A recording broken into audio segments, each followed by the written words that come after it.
ഇവിടെ വളരെ സിമ്പിൾ ആയിട്ടുള്ള ഒരു ചോദ്യം. If A matrix contain 8 elements what are the possible orders it can have. ഒരു മെട്രിക്സ് എത്ര എലമെന്റുകൾ ഉണ്ടെന്നാ പറയുന്നത്? 8 എലമെന്റ്സ്. 8 എലമെന്റ്സ് ഉണ്ടെങ്കിൽ അതിന്റെ പോസിബിൾ ഓർഡേഴ്സ് ഉണ്ടെന്നാണ്. എന്തൊക്കെയാണെന്ന ചോദ്യം. സിമ്പിൾ ആണ്. ഈ 8 ഏതിന്റെയൊക്കെ മൾട്ടിപ്പിൾ ആയിട്ട് നമുക്ക് എഴുതാൻ പറ്റുമെന്ന് ആലോചിച്ചാൽ മതി. 8 എന്ന് പറയുന്നത് 1 into 8 എന്ന് എഴുതാം. പിന്നെ എങ്ങനെ എഴുതാം? 2 into 4 എന്ന് എഴുതാം. ഇനി ഇതൊക്കെ തിരിച്ചെഴുതുക, ഇതിന്റെ വൈസ് വേഴ്സ കൂടി എഴുതുക. അതായത് 1 into 8 തിരിച്ച് 8 into 1 എന്ന് എഴുതുക, 2 into 4 തിരിച്ച് 4 into 2 എന്ന് എഴുതുക. അപ്പോൾ ഇങ്ങനെ ഇത്രയും ഓർഡേഴ്സ് ആണ് 8 എലമെന്റ്സ് വരുന്ന ഒരു മെട്രിക്സിന് ഉണ്ടാകുന്നത്. ഞാൻ ചോദിക്കുവാണ് 12 എലമെന്റ്സ് വരുന്ന ഒരു മെട്രിക്സിന് എന്തൊക്കെ ഓർഡറുകൾ ഉണ്ടാകാം? പറ, സിമ്പിൾ ആയിട്ട് പറയാം. 1 into 12, 2 into 6, പിന്നെ ഏതാണ് 12? 3 into 4.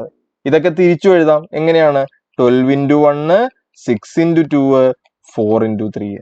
കേട്ടല്ലോ, സിമ്പിൾ പരിപാടി. അപ്പൊ ഞാൻ ചോദിക്കുവാണ് 10 എലമെന്റ്സ് ഒരു മെട്രിക്സിൽ 10 എലമെന്റ്സ് ഉണ്ട്. ഇതിന്റെ പോസിബിൾ ഓർഡേഴ്സ് ഒന്ന് കമന്റ് ചെയ്തേ.